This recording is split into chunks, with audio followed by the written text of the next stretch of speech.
I'm going to be going over the better player at each offensive position between the Rams and the Panthers before they played this weekend in the NFL playoffs. At quarterback, I'm going to be going with Matthew Stafford. This comparison between Stafford and Bryce Young is probably the widest of margins between any two players I will have to compare down the stretch. Stafford is the top MVP candidacy while leading a balanced offense, while Bryce Young really hasn't done too much to improve his case as being one of the worst starters in the NFL.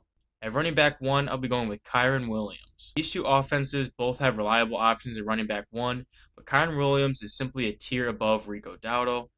Williams posted great numbers across his respective stat line this season behind a grade A O-line. He continues to be one of the most underrated backs in the league, due in large part to the Rams having a top-tier passing offense. At running back two, I have Blake Corum. Corum is the cherry on top for how good this Rams offense is. Their secondary back puts up top production for his respective position. I like Chuba Hubbard's running style over in Carolina, but Corum, just like the running back one comparison, is a tier above Hubbard for running back two.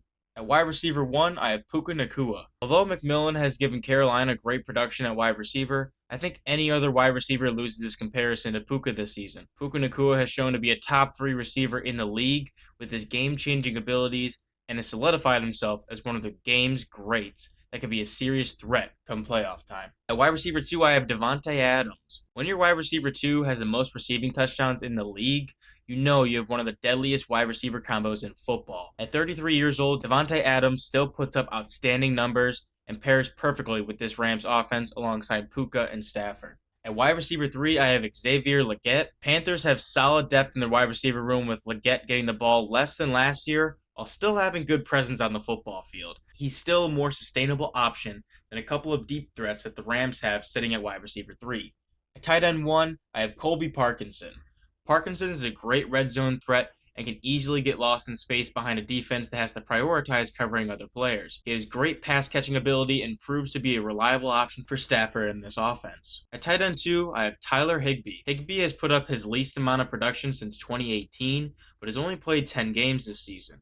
He still ranks out to be a better tight end 2 than Mitchell Evans for the Panthers. And lastly, for O-line, I have the LA Rams. The Rams are one of the top O-line units in football that can give Stafford time in the pocket during the passing game, but also pushes well up front when utilizing the run game. Overall, this offense is deadly heading into the playoffs.